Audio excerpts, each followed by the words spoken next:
Amen. Purihin po ang Panginoon. Glory to God. Praise the Lord. Bago po sa mga announcement, gusto po muna nating i-welcome si Brother Ila. Ila, pwede ba tumayo? Ila, tama ba? Ayan, nandun po sa bandang likod. Pwede ba tumayo, brother? Ayan, makakatayo naman. Palakpakan po natin ng Lord. Welcome po. Dito lang po siya sa ating, kababaryo po natin siya. Sa Purok 3. Tama ba, bro? Purok 3, Praise the Lord. Welcome. Welcome kayo dito. Glory to God. Bago po ang mga pangangaral ng salita ng Diyos ay mga announcement po. Sa next Sunday po ay celebration po ng ating 22nd anniversary. Palakpakan po natin ang Panginoon. At tayo pong lahat ay mag-a-attend. I-invite natin ang lahat din po na wala ngayon. Invite natin. Magpaalala po tayo sa bawat isa na tayo magse-celebrate po ng 22nd anniversary ng church natin, True Light Assembly of God. At dito po tayo magla-lunch. Hindi po tayo magmamadaling umuwi. At mag-stay po tayo dito. Mag-celebrate tayo ng kabutihan ng Panginoon. Tayo po ay mag-celebrate na nag-fellowship. Hindi tayo magmamadaling uuwi. Babanggitin natin, sasabihin din po natin sa mga kasama po natin. Glory to God. Simpleng celebration po, pero ang importante po ay una, nandito ang presensya ng Panginoon at ang presensya po ninyo. Amen. Okay, so sa Sunday na po yon. Glory to God. Ngayon pong taon ay mag-ano po tayo? Magkakaroon po tayo ng discipleship program. At ang pangalan po nito ay Operation Home Base. Ito po ang discipleship program ng Assemblies of God. Ito po ay ini-implement sa buong Pilipinas. At nag-print po tayo ng, nakapag-print po ako ng more than 30. Si Sister Apple ay more than 20 or 25 po yata. Meron tayong mahigit 50. Ang gagawin po natin dito, ito po ay, explain ko na po, ito po ay parang seminar type. Meron po siyang mga, ito po ay kopya ninyo. At mayroon po siyang mga finifilapan dito habang nagtuturo. Ako muna ang magtuturo. Mayroon po siyang mga pinifilapan, kaya dapat mayroon po tayong lahat. Nito, especially mga leaders and workers. Ang target natin, tayong lahat. At kabahagi po nito ay yung mga naumpisahan na natin noon na dapat ay nagjo-journal po tayo, nagde-devotion. Ang gusto natin na tayo ay lumago sa ating pananampalataya at mayroon tayong pagnanasa na lalong makilala ang Panginoon, ay mag-devotion po tayo. Wag nating ipagwalang bahala. Wag yung parang sinasabi natin, ako niya kailangan yan. Parati ko pong pinapaalala, sana mayroong nagtitake heed. Sana mayroong gumagawa. Ayoko po munang mag-check ng mga journal kasi baka po, pag nag-check ako, baka walang maipakita. So, ini-encourage ko po ang lahat na tayo po ay mag-devotion, mag-journal, magbasa po ng salita ng Diyos. Yun po yung ating part sa ating paglago bilang mga mananampalataya. So, mayroon pong copies dito. Mag-i-start po tayo. Ako po ay hindi nagre-require madalas. Nakikiusap po ako. Pero yung iba hindi makuha sa pakiusap. Magre-require tayo. Magre-require na magkaroon po tayo. Initially po, walang bayad ito. Alam po ninyo, ito ng church. Gagastusan ito ng church. Pero tingnan natin, kasi po stage hanggang stage 7 po ito, ano po, ang gagawin natin kung halimbawa po, titingnan natin kung ano po yung maging effective sa atin. Itatry natin online. Meron po tayong Bible study online. Matagal na po ito. Mag-attend po tayo ng online Bible study. Kailangan po natin ang mga ito. Ano po? Kung gusto natin na lalo nating makilala ang Panginoon, ano po, gusto natin na mag-grow ang ating faith, gusto natin na makibahagi sa kanyang iglesia.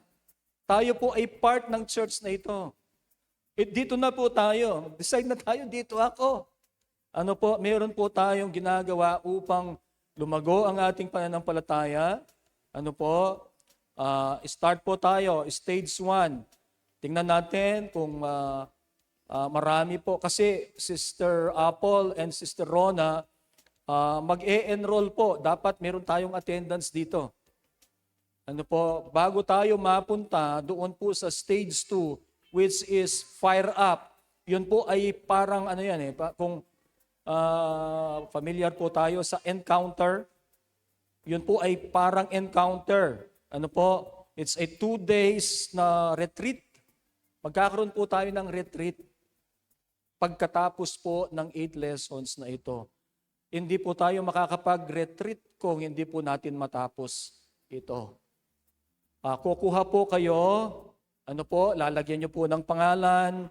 Pagkatapos mag-check ng attendance si Sister Rona, si Sister Apple, doon po sa Tuesday na Bible study natin. Ngayon, kung talagang mahirapan po tayo doon sa Tuesday Bible study,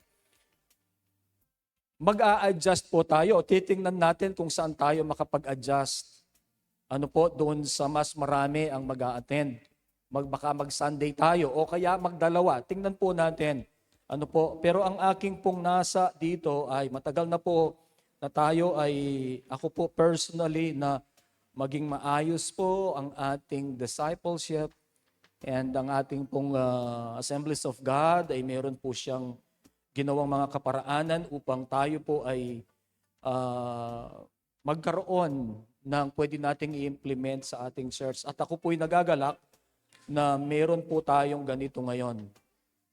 Ano po, kukuha po tayo mamaya, just make sure po na sa Tuesday Bible study natin ay nandun kayo at meron kayo nito. Amen. Nandito po sa harapan, kukuha lang po kayo mamaya. Sa pamilya po, halimbawa, 4 kayo. Halimbawa, si Brother Randy, 4 sila, or 3. Ano po? 4. Dapat sila lahat meron. Kasi personal po ito, hindi po pampamilya ito. Kukuha tayo, lagyan ng pangalan, tapos meron tayong sariling kopya po nito. Operation Home Base. So ito po yung student's manual. Meron din pong manual ang mga teachers dito. Pero kapag matapos natin ang lahat ng ito, doon pa lang tayo pwedeng magturo po ng mga ito. Okay, so please, ito po ay para sa atin. Mahirap naman kung ako po bilang pastor ay basta hayaan na lang na hayaan ko yung inyong mga spiritual life na kung saan nyo po gusto. Hindi po. Kailangan meron po tayong direction coming from the Lord and direction kung saan patungo yung ating mga pagdidisipulo. So meron po tayong operation na home base. We have printed already more than 50. Mga 56 po yan. Kung magkukulang po yan, unahin na po natin yung iba, pero palagay ko wala man tayong mga 56 ngayon. Magsosobra na po yan. Pero kung hindi po, ay mahuli po yung mga leaders. Mag-print po ako mamaya o kaya bukas. Glory to God. Kung meron po kayong mga Biblia, ay buksan po natin sa 2 Timothy chapter 3 verse 16.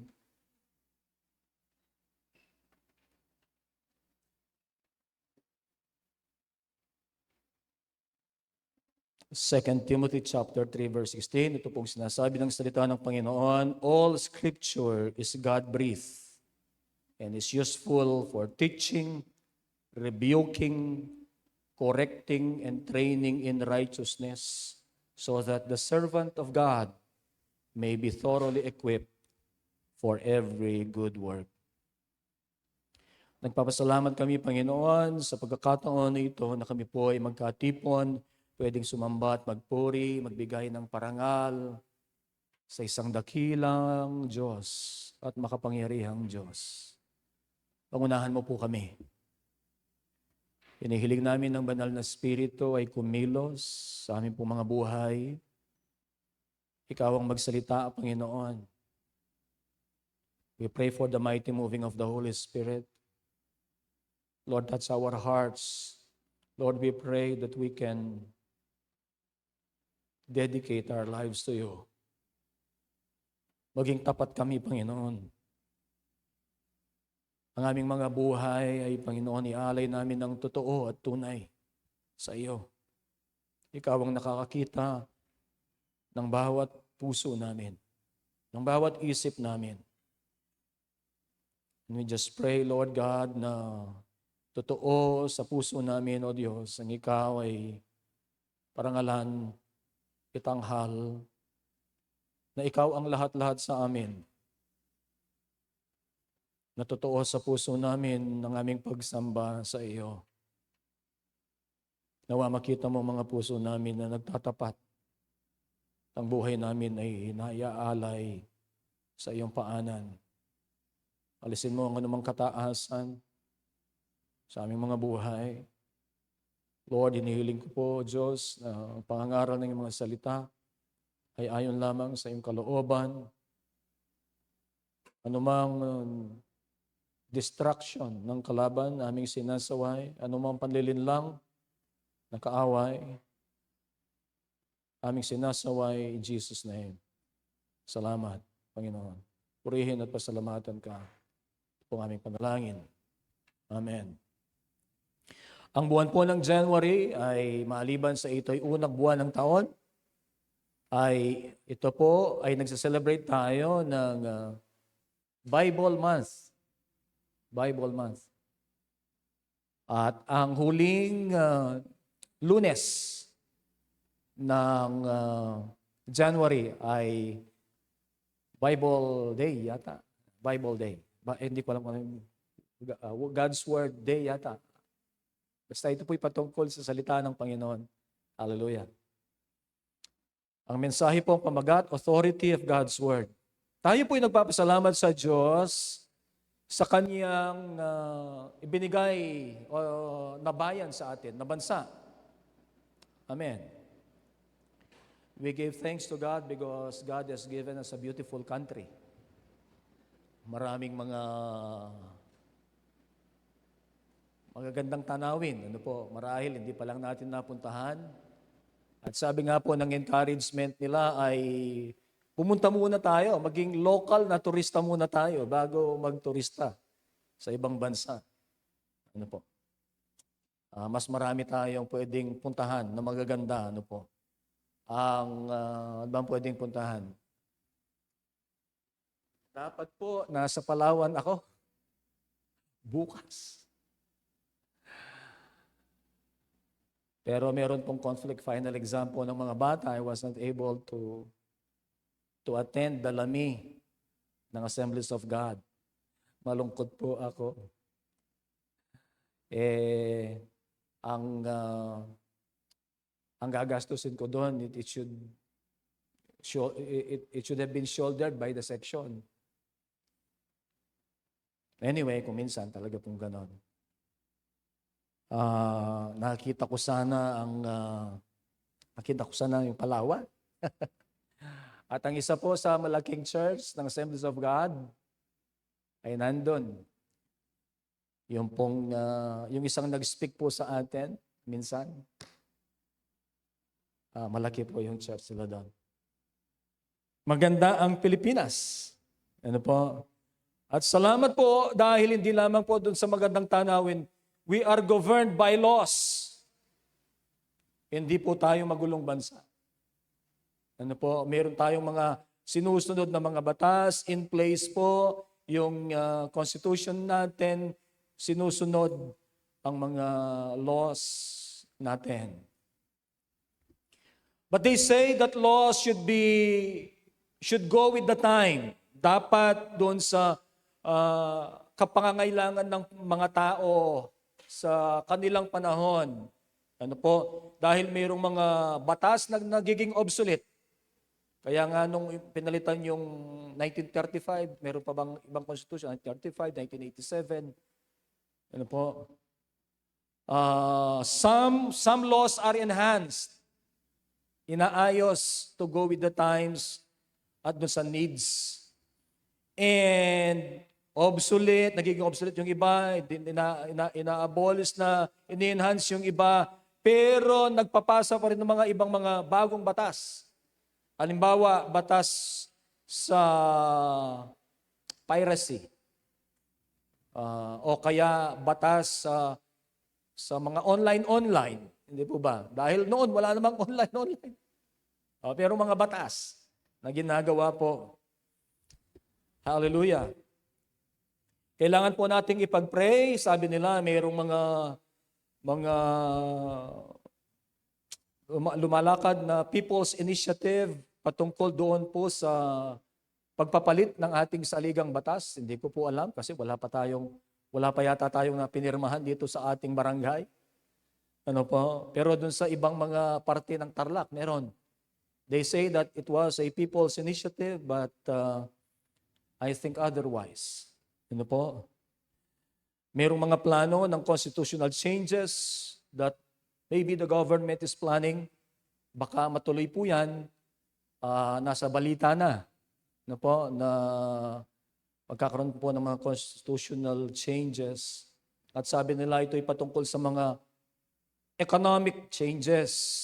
Ano po? Ipanalangin po natin na yan ay maging pro-people.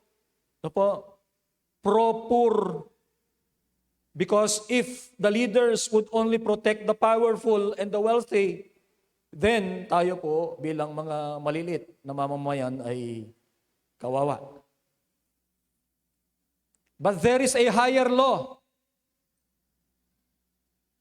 that is greater than the law of the land.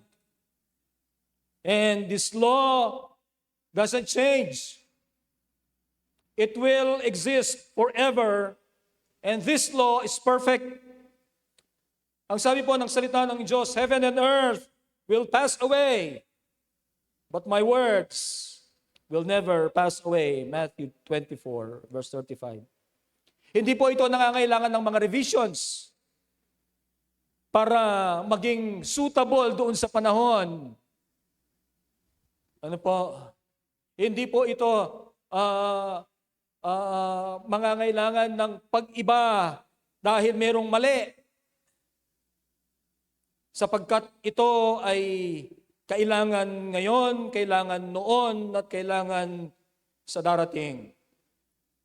Ang salita ng Diyos ay makapangyarihan. Ang sabi po sa binasa natin, all scripture is God-breathed. Mayroong pagkilos ang Diyos. Mayroong pakialam ang Diyos. Mayroong kilos ang Diyos doon sa kanyang pagsulat ng mga ito. Truly, the Lord God is the author of the Bible. Kaya nga po, hindi naman sinabing the word of Moses. Hindi po sinabi the word of Paul. It is the word of God. Ano po? At sabi po ni Paul, it is useful for teaching. Kaya nga tayo nagtuturo ng salita ng Diyos. Kaya tayo nangangaral ng salita ng Diyos. Rebuking, ito po ay pagsawata doon sa mga maling katuruan. Correcting and training in righteousness. So that the servant of God, tayo po yon, may be thoroughly equipped for every good work. Hindi lamang ito mga katuruan na nandito sa ating kaisipan na na-memorize po natin at tayo maalam dito, kundi tayo po ay ma-equip nito upang magawa po natin kung ano po ang sinasabi ng salita ng Diyos. Amen. Ang salita ng Diyos ay ito po ang buhay natin. Diyan umiikot ang buhay natin. Ito ang nag-iimpluwensya sa atin. Sabi ko nga po, if it has a conflict with the law, ang sabi po ng Romans 13, na tayo po ay dapat sumunod dun sa mga governing laws ng mga bansa. Pero kapag yan po ay in conflict doon po sa salita ng Diyos, halimbawa, tayo'y pinagbawalan na manampalataya sa Diyos, na ituturo sa atin, walang Diyos ng isang gobyerno, then there is a higher law that we should follow. That is the Word of God. Amen. Sinasabi po na tayo sumunod, hindi po ba, sa mga batas sapagkat ang in-establish yan ng Diyos. Pero halimbawa, sa China, sa North Korea, babawalan na tayo ay manampalataya. Susunod ba tayo doon? Hindi po. Because there is a higher law na nagsasabi na doon ilagay natin ang ating pananampalataya sa Diyos. Ang salita ng Diyos ay makapangyarihan. Ano po? Ito ang buhay natin at ang buhay natin ay umiikot lamang doon sapagkat alam natin ito po ay absolute truth. Hindi mababago ng panahon, hindi mababago ng mga bagong filosofiya o mga katuruan o mga kultura na pinipuwersa sa atin na kailangan nating tanggapin. We have our stand. We have our stand. Ano po yun? Sa salita ng Diyos, doon tayo umiikot. Sa salita ng Diyos. Doon tayo umiikot ang buhay natin sa Diyos. Mahalin natin ang salita ng Diyos. The written word. And also the living word, the Rhema word. Ano po? Pag binabasa natin, ang sabi po kasi ng Hebrews chapter 4 verse 12, bagitin ko na po una ngayon. The word of God is alive and active. Buhay. The word of God is alive. Paanong alive yan? And active. Sabi niya, it changes our hearts. Ano po? Sharper than any double-edged sword. It penetrates even to dividing souls and spirits, joints and marrows. It judges the thoughts and attitudes of the heart. Love the word of God. Honor it. Do what it says. Ang mensahe po ang pamagat ay authority of God's word. Yan po ang pundasyon ng ating pananampalataya. Hindi tayo umaalis. Full gospel tayo.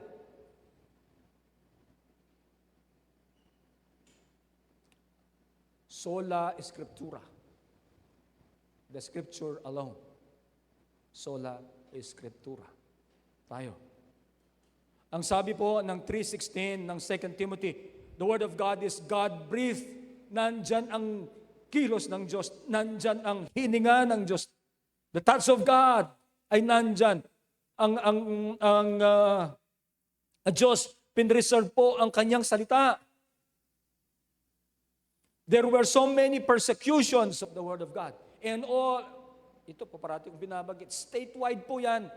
Talagang hanapin po no, ng mga sundalo, mga bahay-bahay, ano po, para kung meron kang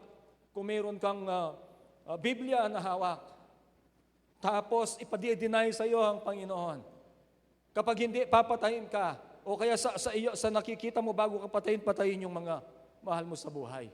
Para i-recant mo ang iyong pananampalataya. Ganyan ang dinaanan po ng mga mananampalataya. Ganyan ang dinaanan ng salita ng Panginoon. But God preserved it. He preserved it. Upang sa bawat panahon ay marinig ng bawat henerasyon ang salita. Nung po ako ay bata, ang sabi nila, ka mamasang Biblia, mamurit ka. Ala pong makanyang duduk kay kanitan eh. No kaya may ibatitan eh po. Kalarama na satanas ita. Biruin mo po, iyon ang magpapalaya sa iyo. Ano po, pero sabi nila, pagbabasahin mo, masisira ang ulo mo. Siyempre matatakot ka. Ako, bilang bata, matatakot ako. At wala pong mga Biblia na kasing dami po ngayon. Very rare ang mga Biblia po. Lalong-lalong maliit. Pero nung mga mag-teenager na ako, mayroon na pong mga printing ng mga Biblia. Salamat sa Panginoon.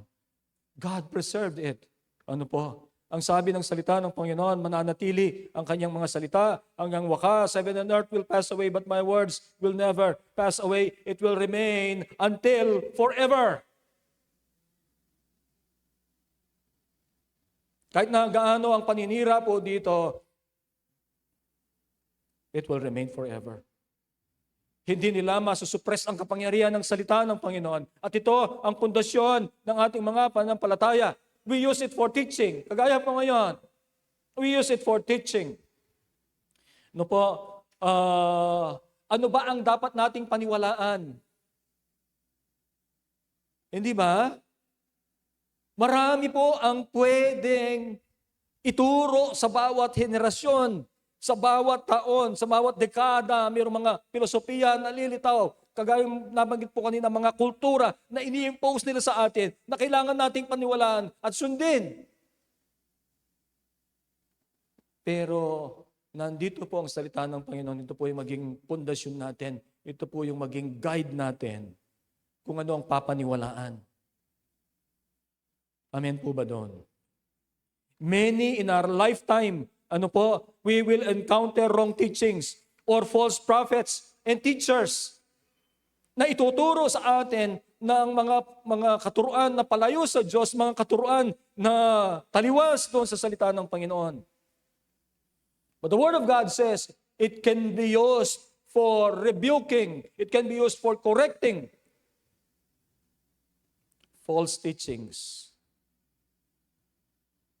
and false teachers with nothing rebuke and correct. Ano po? Ito po ay ginagamit kung paano tayo maging katanggap-tanggap sa Panginoon, kung paano ang pamumuhay natin na acceptable, hindi po sa tao, kundi acceptable sa Diyos, acceptable and approved of God. We use God's Word to refute false doctrines. Yung buhay natin magsasalita na doon sa mga tamang pamumuhay, tamang mga doktrina, tamang mga katuruan, sa salita po ng Diyos yan.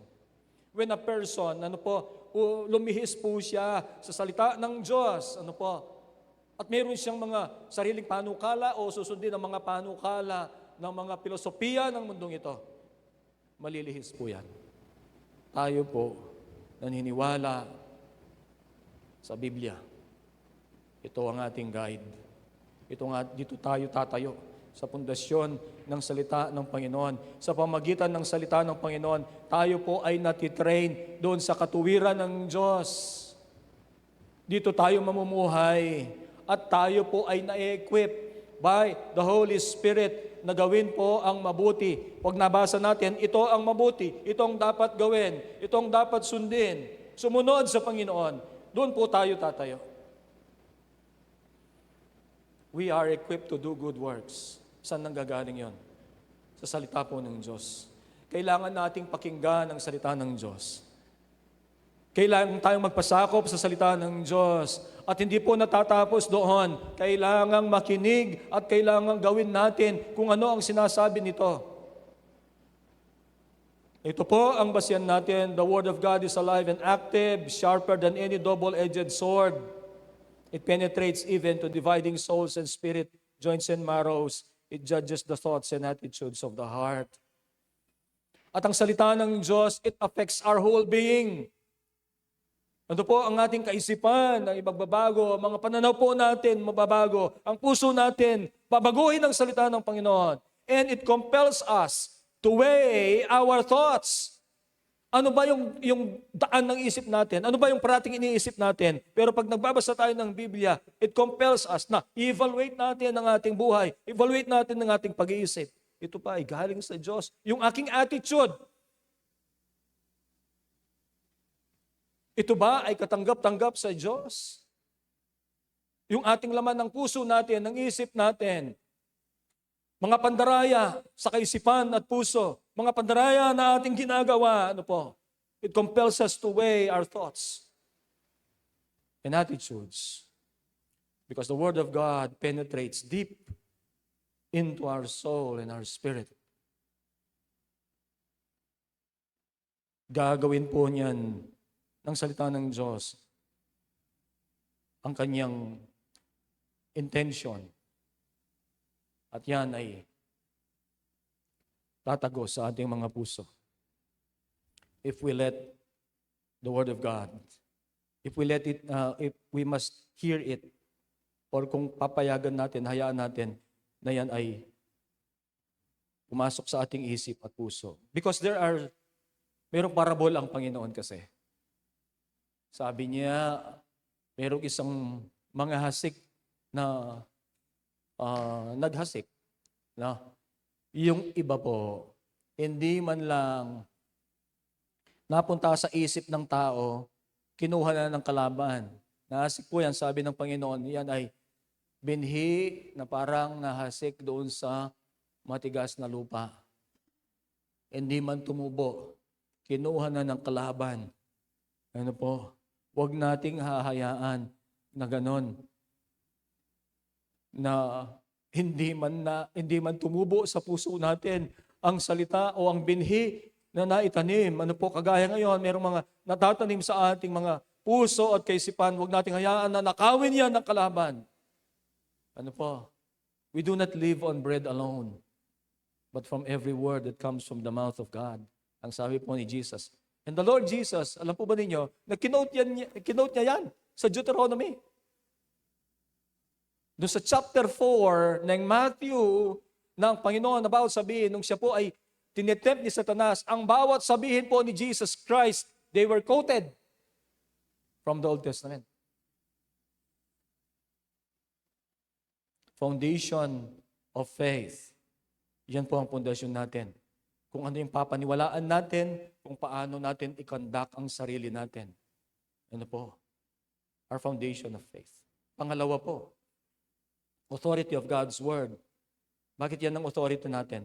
Because it results in success. It results success. Joshua chapter 1 verse 8. Binasa po natin yan. I think ang preaching natin ay ayan ang verse natin noong unang linggo. Ano po?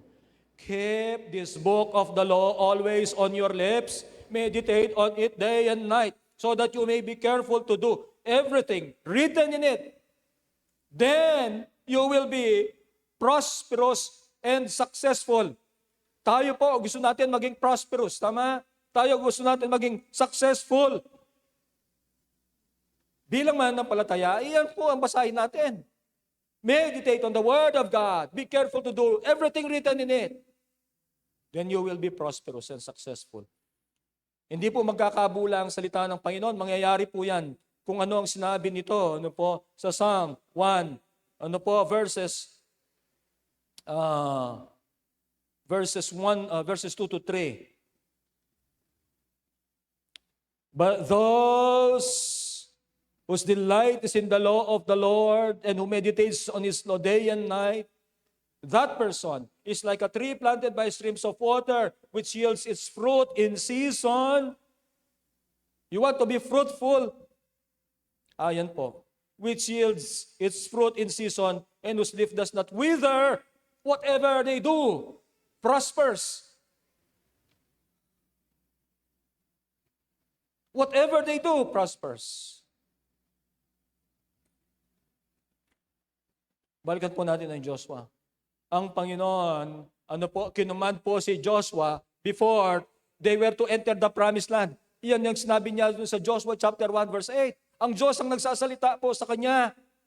And they were about to conquer. Alam ba nila ang mangyayari doon? Alam ba nila yung sila ay magiging matagumpay doon? They have the Word of God.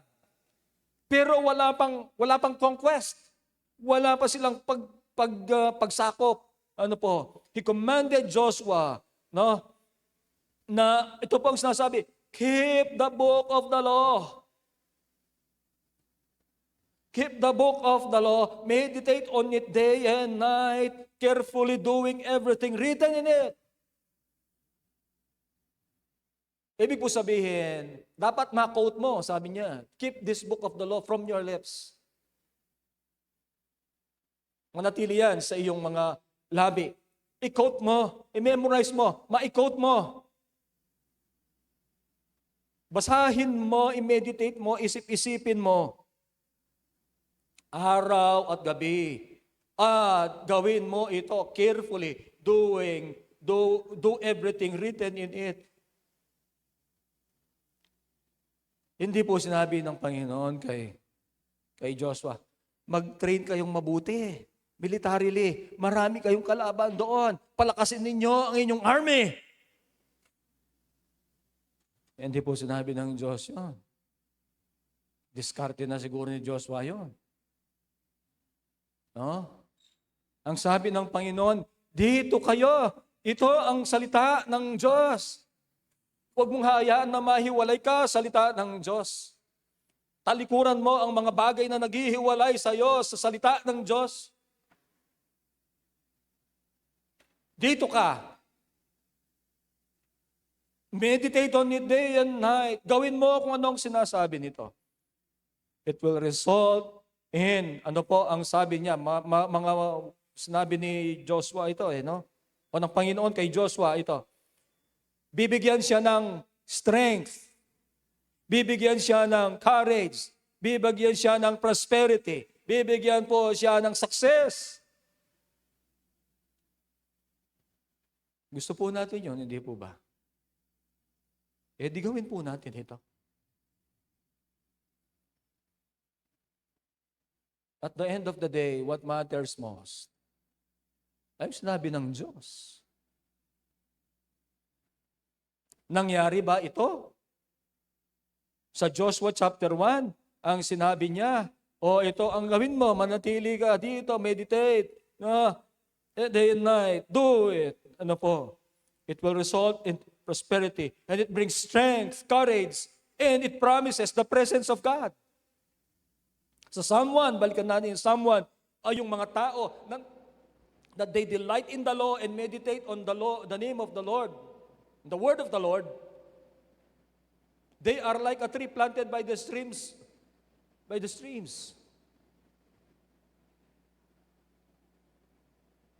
Sabi niya, kahit na gaano ang nangyayari sa paligid, kahit mainit na mainit, they are not affected. Di affected yung tanim, yung halaman, kasi sabi niya, it's beside the streams of water.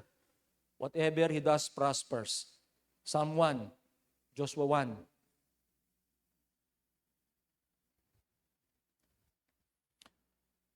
At alam po ninyo, ang mga pangako ng Diyos, gagawin niya yan. Naniniwala po kayo doon? Gagawin po ng Panginoon. Sa Joshua chapter 23, si Joshua po ay magpapaalam na sa Israel, sa mga leaders ng Israel. Sinyalens niya sila. Ano po? Sinyalens niya. Sa verse 14, ang sabi po niya, now I am about to go the way of all the earth. Alam niya, siguro po, sobra na yung edad niya, alam niya, mamamatay na siya. Malapit na. You know with all your heart and soul that not one of all the good promises the Lord your God gave you has failed. Not one. Not one has failed. Tapos sabi niya, every promise has been fulfilled. Joshua 23 po ito. Pero sa Joshua chapter 1, ang sabi niya, keep this book of the law. Lumaban po sila. They have a conquest in Canaan. Pero sabi ni Joshua sa buong leadership ng Israel, alam ninyo kayong lahat, sabi niya, na kahit isa, ay walang nagkabula sa salita ng Diyos. Ginawa niyang lahat ito. Hallelujah. Now, ang mga salitang ito, mga pangako ng Panginoon, Totoo, ano po, sa istoryang ito. At marami po. Marami. Marahil tayo rin po ay nakaranas na ng mga ito. The promises of the Lord have been proven to be true. And God will prove Himself to be faithful and true to His promises. Not one of the good promises the Lord your God gave you has failed. At wala pong mag-fail dyan. Not one has failed. The question is ito po. What hinders a believer to believe? What hinders you? What hinders me? Ano ang nagiging sagabal sa atin upang paniwalaan ang mga pangako ng Diyos? Kung lahat ng ito, alam natin, meron tayong mga proof, mga pruweba ng salita ng Diyos, gagawin niya, ng kanyang mga pangako ay gagawin niya, na siyang, ng Diyos na pinaglilingkuran natin ay tapat. Now, what hinders a believer to believe the Word of God? What hinders him? What hinders her? Iniisip ko, dapat walang hindrance eh. Because we have it. We have proofs of it. At tayo mismo, ipinaranas na ng Diyos tayong mga matagal na sa pananampalataya o bago man, we have proven that the Word of God is true. And that the Lord God is faithful. And He will give you success. At the end. Pero kung minsan kasi, Pastor, magkakasakit ka po eh. Huwag din natin kakalimutan that there will be testings of our faith. Will we remain? Will we still believe? Even if we are in the midst of fire. Ako po'y naniniwala na ang Diyos sa kanyang mga pinangako sa atin, hindi lamang po kay Joshua, hindi lamang sa Israel. What He has done in the past, He will do to us in the present. Amen. I believe it's practical and wise to believe and submit our lives to the Scriptures. Bakit? Kasi nga po, meron na tayong mga pruweba. Kasi nga po, yan ang istorya nito. Bakit hindi natin ilagay ang ating pananampalataya at pagtitiwala sa salita ng Diyos? Hanggang ngayon, nandito na iba't ibang klaseng persecution. Basahin po ninyo ang history. Basahin po ninyo paano ang salita ng Diyos ay nasa atin ngayon. Isa lang explanation po niyan. Sa Diyos po ito.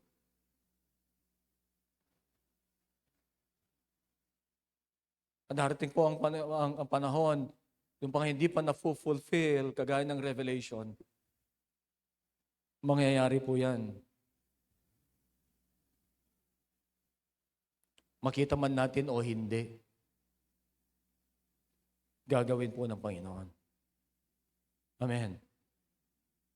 But we're talking here, kung pinag-uusapan natin ay tagumpay lang, kaya nga sinasabi ko, it's practical and it's wise to believe. Kung tayo nagnanasa ng success, ito yan. How do we measure success? Yan pa ay doon sa tayo, komportable ang buhay natin.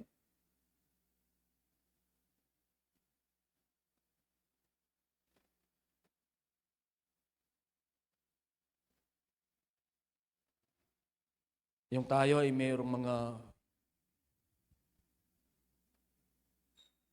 napakaraming pera sa bangko,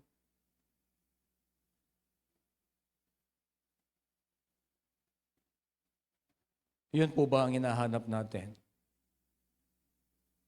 Sana i-grant ng Panginoon sa atin. Pero sabi nga po, nung minsan sa introduction ko, sa isang pangangaral, I hope, ang sabi niya, all will succeed. I hope, sabi niya, si Jim Carrey pong nagsasalita, I hope, sabi niya, lahat magkaroon ng maraming pera.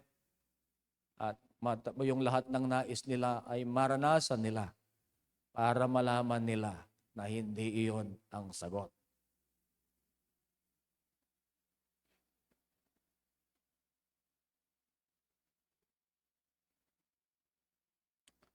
Let's put our faith in God and in the Scriptures. Ang success po ay yung magawa natin ng kalooban ng Diyos at tayo nasa gitna ng kanyang kalooban sa ating buhay. Amen. Si Paul po ba kawawa? Si Jesus kaya?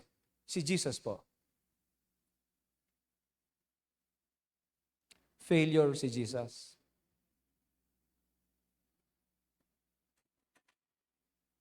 Kasi hindi siya mayaman eh.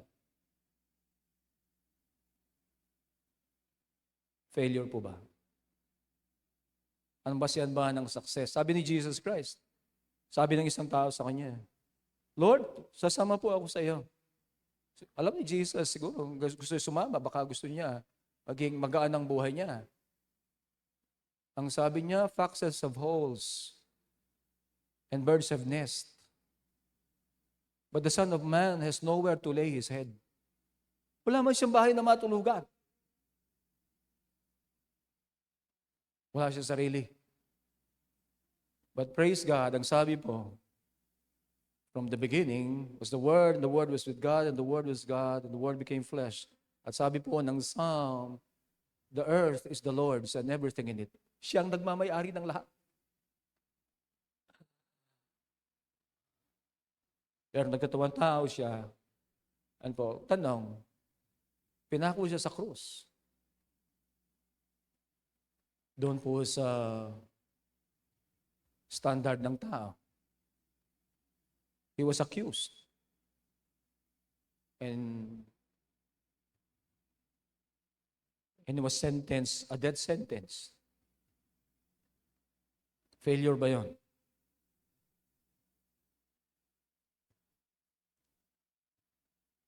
Ang tao po iba ang sukatan ng kanyang tagumpay kesa sa sukatan ng Diyos. Amen. Ibang standard ng Diyos.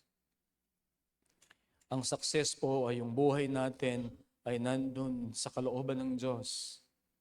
Ano po? Sabi ko nga po, if God grants us to live a comfortable life here, praise God. Kung hindi po,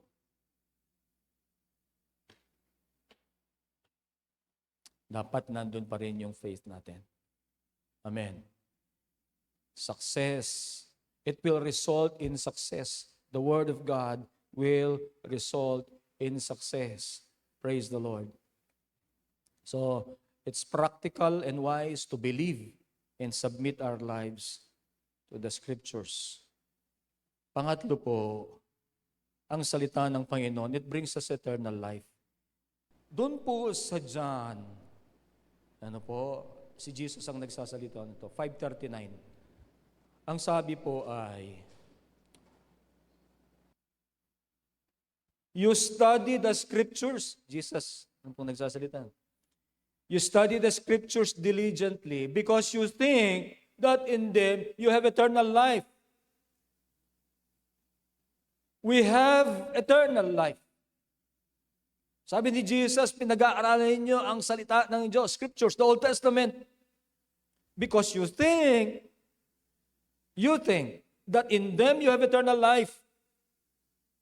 Yun yung eternal life. No? Pero mayroong kasunod po yan.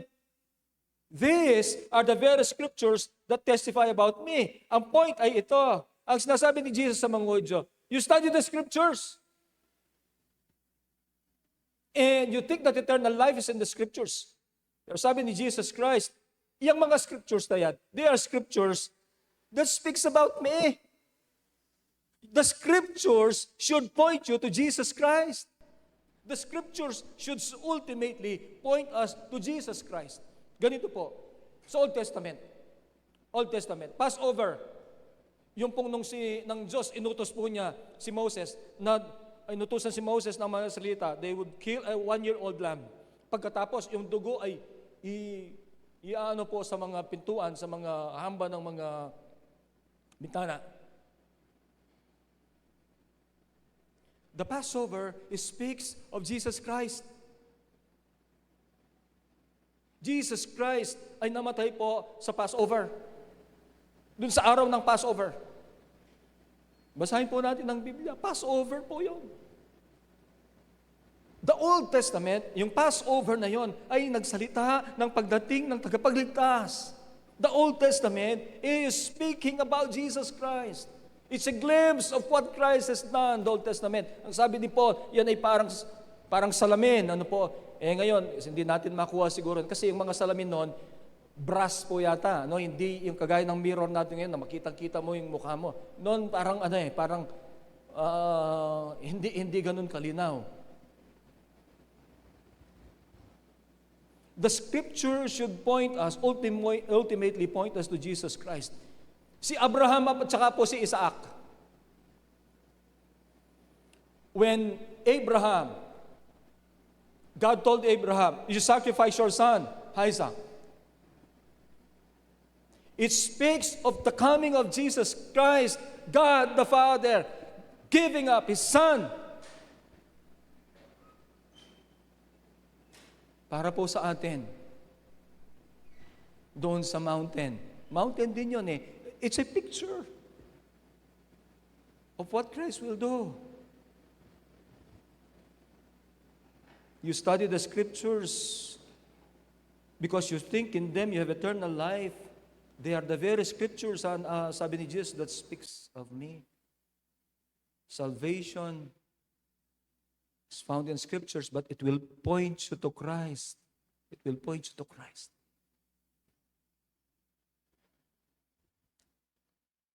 Kahit po yung ark ni Noah, it speaks about Christ. That is Christ. Yung iligtas ang tao, it speaks, it's a picture of Christ. The very scriptures testify about Christ, pero ito po ang nakakalungkot. Si Jesus nagsabi, so verse 40, yet you refuse to come to me to have life. There will be people ng scriptures pinag-aaralan nila at ang scripture ay magpo-point sa kanila kay Jesus Christ, but they will not believe. Sana tayo maniwala, no? Sana maging kamukha natin si Simon Greenleaf. Naalala ko ngayon. Abogado po siya. Sila mga nauna sa Harvard University. Sa Harvard sa Maynila. Sa Amerika po ito. Yung Ivy League. Mga matatalino. Ang pundasyon ng karunungan. Doon po sa Harvard, sa mga pag-abogado, sinyalay siya ng kanyang mga estudyante ng mga mananampalataya. Sabi niya, bakit hindi niyo po gamitin yung ginagamit natin sa pag-cross-examine, pag-prove, pag-cross-examine ng mga witnesses, gamitin ninyo doon sa resurrection. He took the challenge. Bugado yan. Nung pag-aralan niya, nawala yung pagka-ateista niya. Naniwala siya. Jesus Christ, resurrected. Hallelujah. Yun ang kanyang, basahin po ninyo yung ano niya. The very scriptures testify about Christ, but some people will refuse to believe. Parati ko pong binabanggit, many people will be judged and will go to hell not because they were rejected by God, but they themselves rejected God. Ang scriptures po, ang salita ng Diyos, ay nagsasabi sa pagdating ng isang tagapagligtas, ang Panginoong Yesus, the virgin will give birth to a son. Mga kamangha-mangha na hindi lubos mag-grasp ng ating mga kaisipan hanggang ngayon, birun mo, the virgin will give birth to a son. Pero sinabi rin po ng salita ng Diyos, doon po sabi niya, the seed of a woman. Hallelujah. Believing in Him gives us eternal life. Nakakamangha, ano po? How amazing are the fulfillment of the prophecies. Hallelujah. How amazing are the depiction of Christ in the Old Testament. Yung binanggit ko po kanina, yung Passover. Tapos ilang thousands of years mangyari. Darating ang Panginoon. Ang istorya ni Abraham, ni Isaac. Pagkatapos sasabihin ng John chapter 3 verse 16, for God so loved the world that He gave His Son.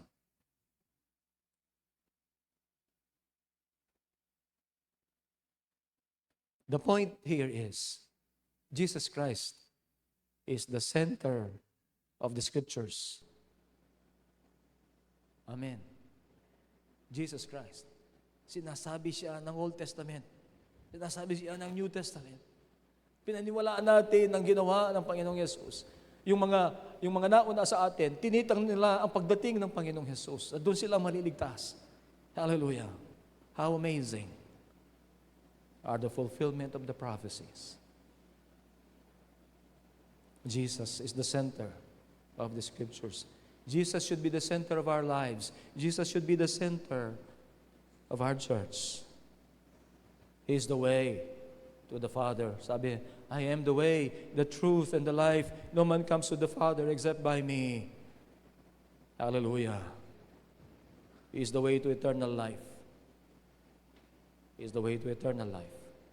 He is eternal life. He is our life. Amen. Tayo po'y nagpapasalamat sa Diyos sa pagbibigay sa atin ng written word, written, pong sinulat. We also thank Him for the Word. Ang sabi po, in the beginning was the Word, and the Word was with God, and the Word was God. Sa verse 14 ng John, chapter 1, and the Word became flesh and made His dwelling among us. Hallelujah. God's Word has authority. Ano po? Yan ang pundasyon ng ating pananampalataya. Manampalataya tayo sa salita ng Diyos. Magre-resulta po yan ng success ng buhay natin na malapit tayo sa Panginoon, sa gitna ng kalooban ng Panginoon. It brings us eternal life because it will point us to Jesus Christ. Hallelujah. Tayo pong lahat may tumayo.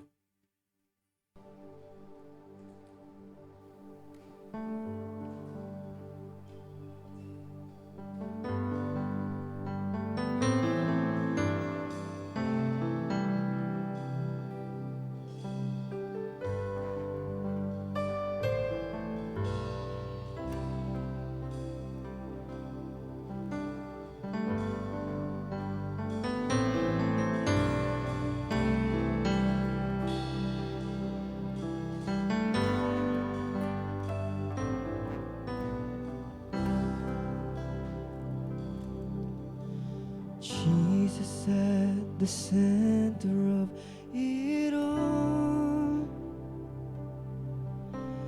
Jesus at the center of it all. From beginning to the end, it will always be, it's always been you, Jesus. Jesus at the center. Jesus at the center of it all. Jesus at the center of it all. From beginning to the end. From beginning to the end. It will always be, it's always been you, Jesus. Jesus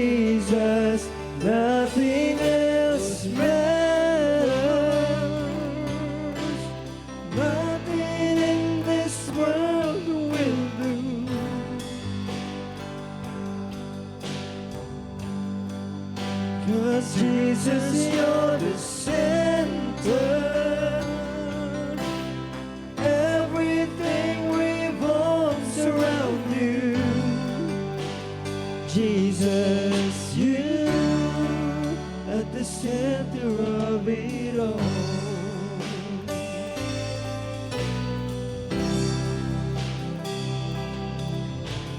Jesus, be the center of my life.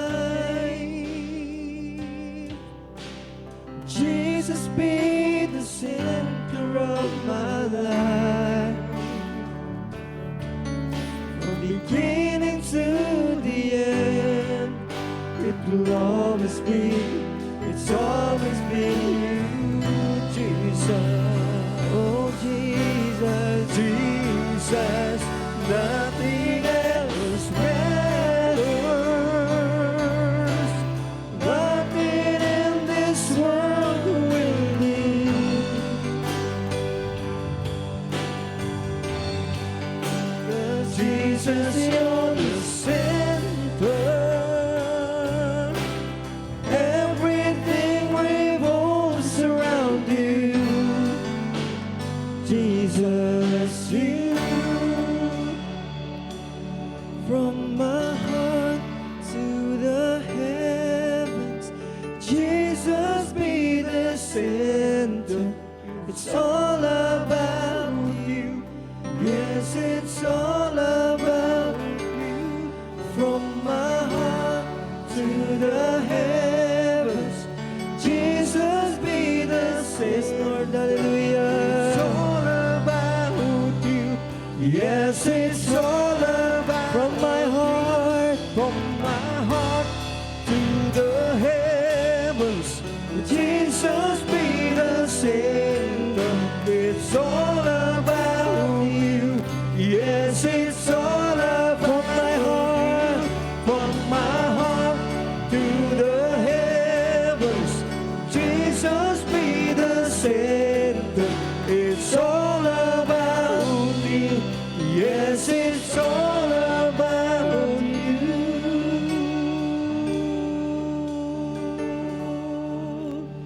Jesus, be the center of your church.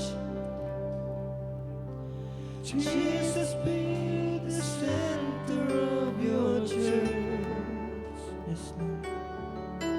And every knee will bow, every tongue shall confess you, Jesus. Jesus, oh Jesus, Jesus. From my heart to the heavens, Jesus, be the center. It's all about you. Yes, it's all about my heart. From my heart to the heavens, Jesus, be the center. It's all about you. Yes, it's all about. From my heart to the heavens, Jesus, be the center. It's all about you. Yes, it's all about you. From my heart to the heavens, Jesus, be the center. It's all about you. Yes, Lord, it's all about you. It's all about you. From my heart to the heavens, Jesus, be the center. It's all about you. Yes, it's all about. For the last time, from my heart to the heavens, Jesus, be the center. It's all about you. Yes, it's all about you.